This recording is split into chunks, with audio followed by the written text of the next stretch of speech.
Hello दोस्तों, आपका स्वागत है। अभी आपने देखा होगा कि UP triple S C PT 2023 का एग्जाम डेट आ गया है, जो कि 28-29 अक्टूबर को होने वाला है।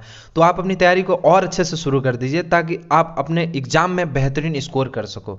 तो चलिए, साथ में आप नोट्स भी बनाते चलिए और जितने भी इसमें क्वेश्चन हैं सभी इंपॉर्टेंट्स हैं, तो आप उसे नोट डाउन करते चलिए और इसको अच्छे से याद करते चलिए। देखिए, सबसे पहला क्वेश्चन जो कि 5 मार्क्स का पूछता है इंडियन हिस्ट्री से, भारतीय इतिहास। तो पहला क्वेश्चन क्या दिया हुआ है कि सिंधु घाटी सभ्यता की लिपि कौन सी थी। ऑप्शन आपका दिया हुआ है तमिल, ब्राह्मी, अरबी और इनमें से कोई नहीं। सही उत्तर क्या होगा? देखिए, सबसे पहले आप ये जानिए कि देखिए सिंधु घाटी सभ्यता का जो लिपि था, जिसे हम इंडस स्क्रिप्ट भी कहते हैं, इंडस स्क्रिप्ट, आप इसे नोट डाउन कर लीजिए। इंडस स्क्रिप्ट भी कहा जाता है और हिंदी में सिंधु लिपि जिसे कहते हैं, या फिर इसे सिंधु सरस्वती लिपि के नाम से भी जाना जाता है, या फिर हड़प्पा लिपि भी कहा जाता है। तो देखिए, इसमें कोई भी ऐसा ऑप्शन नहीं है जिसे हम लगा पाएं कि सिंधु घाटी सभ्यता की लिपि कौन सी है, इसीलिए इनमें से कोई नहीं क्या होगा, उत्तर सही होगा। तो जो सिंधु घाटी सभ्यता की लिपि थी वो इंडस स्क्रिप्ट यानी कि सिंधु लिपि, या फिर हम कह ले हड़प्पा लिपि भी हम उसे कहते थे। देखिए, दूसरा क्वेश्चन क्या दिया हुआ है, अगला क्वेश्चन देखिए, ऋग्वेद में कितने मंडल हैं? ऋग्वेद में कितने मंडल है? ऑप्शन आपका दिया हुआ 7, 9, 10 और 8। ऋग्वेद में टोटल 10 मंडल है, यानी कि 10 मंडल है। तो आप इसे याद कर लीजिए। अगला क्वेश्चन देखिए, क्वेश्चन नंबर 3 दिया हुआ है कि महावीर स्वामी को मोक्ष कहाँ पे प्राप्त हुआ था। महावीर स्वामी को मोक्ष कहाँ पे प्राप्त हुआ था? ऑप्शन आपका दिया हुआ पाटलिपुत्र, पावापुरी, उज्जैन और लुम्बिनी। सही उत्तर क्या होगा इसका? देखिए, सही उत्तर होगा वो होगा Pawapuri, option number B. Next question दिया हुआ है कि बाबर का जन्म कब हुआ था। ऑप्शन आपका दिया हुआ है 1483, 1484, 82 और 85। सही उत्तर क्या होगा? तो जो सही उत्तर होगा वो होगा ऑप्शन नंबर ए, इसीलिए 1483 क्या होगा, सही होगा। तो 1483 में बाबर का जन्म हुआ था। अब देखिए, इसी कड़ी में हम आगे जब बढ़ते हैं तो देखिए, भारतीय राष्ट्रीय आंदोलन, इंडियन नेशनल मूवमेंट से पूछता है क्वेश्चन। हमारा 5 मार्क्स का इंडियन नेशनल मूवमेंट से भी पूछता है, उस पर बेस्ड है इसी प्रैक्टिस सेट में। तो देखिए, क्वेश्चन नंबर 6 दिया हुआ है, क्या दिया हुआ है कि लॉर्ड हार्डिंग ने बंगाल का विभाजन किस वर्ष रद्द कर दिया। ऑप्शन आपका दिया 1911, 1913 और 1923 और 1951। सही उत्तर जो होगा वो होगा ऑप्शन नंबर ए, 1911। तो जो लॉर्ड हार्डिंग थे, उन्होंने बंगाल का जो विभाजन था 1911 में उसे रद्द कर दिया था। अब देखिए, अगला क्वेश्चन देखिए, क्वेश्चन नंबर 7 दिया हुआ है कि भारतीय राष्ट्रीय कांग्रेस की सबसे पहली महिला अध्यक्ष कौन थी।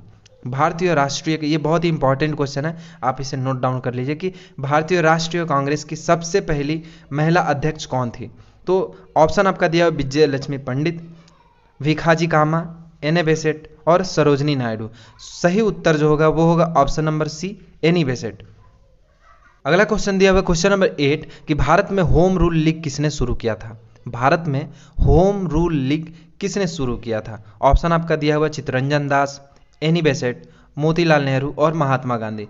सही उत्तर क्या होगा इसका? भी जो सही उत्तर होगा वो होगा option number B, Annie Besant. तो भारत में जो होम रूल लीग था वो किसने शुरू किया था? एनी बेसेंट ने शुरू किया था। क्वेश्चन नंबर 9 देखिए। अब देखिए, क्वेश्चन नंबर 9 दिया हुआ है कि यंग इंडिया साप्ताहिक पत्रिका कौन प्रकाशित करते थे। इनमें से यंग इंडिया साप्ताहिक पत्रिका कौन प्रकाशित करते थे? ऑप्शन आपका दिया हुआ है महात्मा गांधी, लाला लाजपत राय, बाल गंगाधर तिलक और मोतीलाल नेहरू। तो सही उत्तर होगा वो होगा option number A, Mahatma Gandhi. तो जो महात्मा गांधी थे वो यंग इंडिया साप्ताहिक पत्रिका के क्या थे, प्रकाशित करते थे वे। अब अगला क्वेश्चन देखिए, क्वेश्चन नंबर 10 दिया हुआ है, जो चौरी चौरा, आप जानते हैं गोरखपुर में जो चौरी चौरा कांड हुआ था वो कब हुआ था। ऑप्शन आपका दिया हुआ 5 जून 1922, 15 मार्च 1922, 5 फरवरी 1922 और 23 मार्च 1919। सही उत्तर क्या होगा इसका? जो सही उत्तर होगा वो होगा ऑप्शन नंबर सी, 5 फरवरी 1922। और ये बहुत ही ध्यान में रखना है आपको, और इसे बार बार रिवीजन करके आपको प्रैक्टिस करके इसे याद करना है कि 5 फरवरी 1922 को चौरी चौरा हत्याकांड हुआ था। अब देखिए, अगला क्वेश्चन देखिए, अगला क्वेश्चन जो कि भूगोल से, जियोग्राफी से संबंधित है, 5 मार्क्स का जैसा कि पूछा जाता है। तो इस प्रैक्टिस सेट में क्वेश्चन नंबर 11 देखिए, कौन सा राजस्थान का मरुस्थलीय जिला नहीं है। कौन सा राजस्थान का मरुस्थलीय जिला नहीं है? ऑप्शन ए दिया हुआ कोटा, बाड़मेर, जैसलमेर और चूरू। तो सही उत्तर क्या होगा इसका? जो सही उत्तर होगा वो होगा ऑप्शन नंबर ए, कोटा। जैसा कि आप जानते हैं, यहाँ पे बच्चे जेई की प्रिपरेशन के लिए और बहुत सारे कोचिंग इंस्टीट्यूट यहाँ पे है जो जिसके तैयारी के लिए यहाँ पे बच्चे जाते हैं। तो कौन सा राजस्थान का मरुस्थलीय जिला नहीं है? वो है कोटा। अब अगला क्वेश्चन देखिए, क्वेश्चन नंबर 12 दिया हुआ है कि भारत के किस राज्य में सबरीमाला स्थित है। भारत के किस राज्य में सबरीमाला स्थित है। ऑप्शन आपका दिया हुआ है क्या, आंध्र प्रदेश, तमिलनाडु, गुजरात और केरल। तो सही उत्तर जो होगा वो होगा केरल। केरल में क्या है, सबरीमाला स्थित है। अगला क्वेश्चन देखिए, क्वेश्चन नंबर क्या दिया हुआ 13 कि भूमध्य रेखा के निकट, भूमध्य रेखा के निकट किस तरह के वन पाए जाते हैं।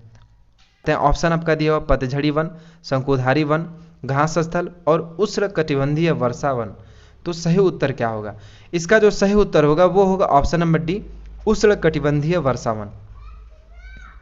नेक्स्ट क्वेश्चन दिया हुआ है कि क्वेश्चन नंबर 14 कि राजस्थान में किस नदी से इंदिरा गांधी नहर को निकाला गया है। राजस्थान में किस नदी से इंदिरा गांधी नहर को निकाला गया है। ऑप्शन आपका दिया हुआ रावी, व्याय, सतलज और चिन्नाव। सही उत्तर क्या होगा, तो इसका जो सही उत्तर होगा वो होगा ऑप्शन नंबर सी, सतजल। अब अगला क्वेश्चन दिया हुआ क्वेश्चन नंबर 15 की दक्षिणी भारत की सबसे ऊंची चोटी कौन सी है। तो इसका जो सही उत्तर होगा वो होगा ऑप्शन नंबर बी, अनैमुदी। तो सही उत्तर क्या होगा, अनैमुदी। दक्षिण भारत की जो सबसे ऊंची चोटी है वो कौन है, अनैमुदी है। अगला ऑप्शन देखिए क्या दिया हुआ है, भारतीय अर्थव्यवस्था यानी कि इंडियन इकोनॉमी से जो 5 मार्क्स का क्वेश्चन पूछता है वो दिया हुआ है। तो देखिए क्वेश्चन नंबर 16 दिया हुआ है कि कौन सा बैंक कृषि और ग्रामीण वित्तीय प्रबंधन संभालता है। कौन सा बैंक कृषि और ग्रामीण वित्तीय प्रबंधन संभालता है। तो सही उत्तर जो होगा वो होगा ऑप्शन नंबर डी। अब नेक्स्ट क्वेश्चन देखिए, क्वेश्चन नंबर 17 दिया हुआ है कि CRR क्या है। CRR क्या है, तो सही उत्तर इसका जो होगा वो होगा ऑप्शन नंबर डी। और आप इसे तुरंत नोट डाउन कर लीजिए, यह नकदी का अनुपात है जैसे कि वाणिज्यिक बैंकों को RBI के पास जमा करना पड़ता है। क्वेश्चन नंबर 18 दिया हुआ है कि भारत में वाणिज्यिक कर टैक्स कौन लगाता है। ऑप्शन आपका दिया हुआ राज्य सरकार, केंद्र सरकार, राज्य और केंद्र दोनों और स्थानीय सरकार। तो सही उत्तर क्या होगा, देखिए इसका जो सही उत्तर होगा वो होगा ऑप्शन नंबर बी, केंद्र सरकार। तो भारत में जो जितने भी वाणिज्यिक कर टैक्स लगाते हैं वो कौन लगाता है, वो केंद्र सरकार लगाती है। अब देखिए क्वेश्चन नंबर 19 दिया हुआ है कि भारत में रुपए के प्रतीक चिन्ह को किसने डिजाइन किया। तो ये तो आपको बिल्कुल ही पता होना चाहिए कि किसने डिजाइन किया। ऑप्शन आपका दिया हुआ है कि राकेश कुमार, उदित राज, डी उदय कुमार और राजकुमार। तो सही उत्तर होगा वो होगा ऑप्शन नंबर सी, डी उदय कुमार। डी उदय कुमार ने भारत में रुपए के प्रतीक चिन्ह को डिजाइन किया। अब देखिए अगला क्वेश्चन नंबर 20 दिया हुआ है कि चौथी पंचवर्षीय योजना की अवधि क्या है। चौथी पंचवर्षीय योजना की अवधि क्या है, तो सही उत्तर क्या होगा, इसका जो सही उत्तर होगा वो होगा ऑप्शन नंबर ए, अप्रैल 1969 से मार्च 1974।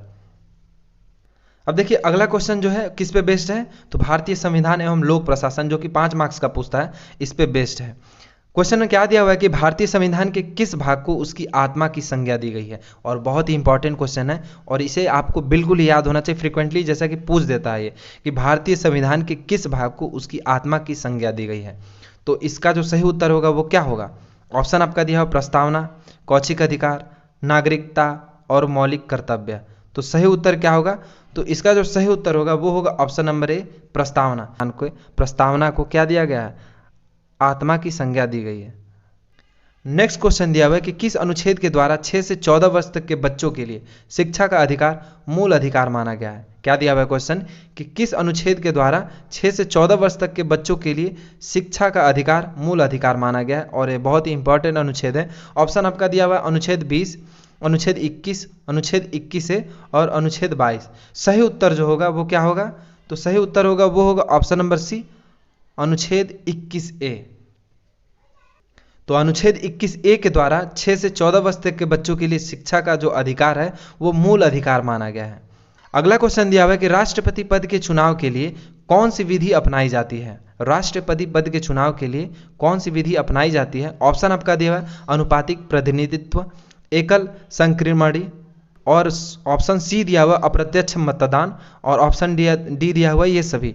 तो सही उत्तर जो होगा वो होगा ऑप्शन नंबर डी। तो ये जो तीनों हैं वो क्या है, राष्ट्रपति पद चुनाव के लिए क्या है, इन सभी विधि को अपनाई जाती है। अगला क्वेश्चन दिया हुआ है कि मंत्रिपरिषद सामूहिक रूप से किसके प्रति उत्तरदायी है। मंत्रिपरिषद सामूहिक रूप से किसके प्रति उत्तरदायी है। तो ऑप्शन आपका दिया हुआ लोकसभा, राष्ट्रपति, राज्यसभा और प्रधानमंत्री। तो सही उत्तर जो होगा वो होगा लोकसभा। तो जो मंत्रिपरिषद है वो सामूहिक रूप से लोकसभा के प्रति क्या है, उत्तरदायी है। अब अगला क्वेश्चन देखिए, क्वेश्चन नंबर 25, जो कि बहुत इंपॉर्टेंट है, आप इसे नोट डाउन कर लीजिए कि स्वतंत्र भारत के पहले भारतीय गवर्नर जनरल कौन थे। स्वतंत्र भारत के पहले भारतीय गवर्नर जनरल कौन थे? ऑप्शन आपका दिया हुआ है, चक्रवर्ती राजगोपालचारी, रुचिदानंद सिन्हा, लॉर्ड माउंटबेटन और डॉक्टर राजेंद्र प्रसाद। तो सही उत्तर क्या होगा? इसका जो सही उत्तर होगा वो होगा ऑप्शन नंबर ए, चक्रवर्ती राजगोपालचारी। अगला क्वेश्चन देखते हैं जो कि सामान्य विज्ञान यानी कि जनरल साइंस पे बेस्ड है, जो कि 5 मार्क्स का पूछता है। क्वेश्चन क्या दिया हुआ है कि कोशिका का शक्ति गृह यानी कि पावर हाउस किसे कहा जाता है? और ये बहुत ही इंपॉर्टेंट क्वेश्चन है कि कोशिका का पावर हाउस किसे कहा जाता है। ऑप्शन आपका दिया हुआ ए, माइटोकॉन्ड्रिया, लाइसोसोम, राइबोसोम और कोशिका द्रव। और ये सब बहुत ही ज़्यादा इंपॉर्टेंट है, तो ये आप याद होना चाहिए कि ऑप्शन नंबर ए, माइटोकॉन्ड्रिया, इसका जो होगा वो सही उत्तर होगा। माइटोकॉन्ड्रिया को क्या जाना जाता है? तो माइटोकॉन्ड्रिया को पावर हाउस जाना जाता है, सेल का पावर हाउस, यानी कि जिसे हम क्या कह लें, कोशिका का पावर हाउस यानी कि शक्ति गृह। अगला क्वेश्चन दिया हुआ है क्वेश्चन नंबर 28 कि मानव मस्तिष्क का सबसे बड़ा भाग कौन सा है? मानव मस्तिष्क का सबसे बड़ा भाग कौन सा है? तो ये होगा ऑप्शन नंबर ए, प्रमस्तिष्क। अब देखिए नेक्स्ट क्वेश्चन, क्वेश्चन नंबर 29 की अम्लराज या फिर एक्वारेजिया यानी कि एक्वारेजिया में सांद्र HCl यानी कि हाइड्रोक्लोरिक एसिड जिसे कहा जाता है HCl एवं सांद्र HNO3 का अनुपात क्या होता है? तो इसका जो सही उत्तर होगा वो होगा ऑप्शन नंबर बी, 3:1 का अनुपात होता है। देखिए क्वेश्चन नंबर 30 दिया हुआ है कि निम्नलिखित में से कौन सा बल का मात्रक नहीं है?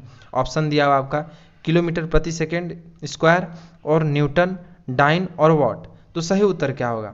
देखिए इसका जो सही उत्तर होगा वो होगा option number D, what. What क्यों होगा? देखिए वॉट जो होता है कितना एनर्जी खपत हुआ है वो मेजरमेंट करता है, वॉट एनर्जी कितना मेजरमेंट हुआ। लेकिन जो बल का एसआई मात्रक होता है वो क्या होता है? न्यूटन होता है, और उसमें किलोमीटर प्रति सेकंड में मापते हैं, न्यूटन में भी मापते हैं और डाइन में भी मापते हैं। इसीलिए ऑप्शन नंबर डी क्या होगा? सही होगा। क्यों?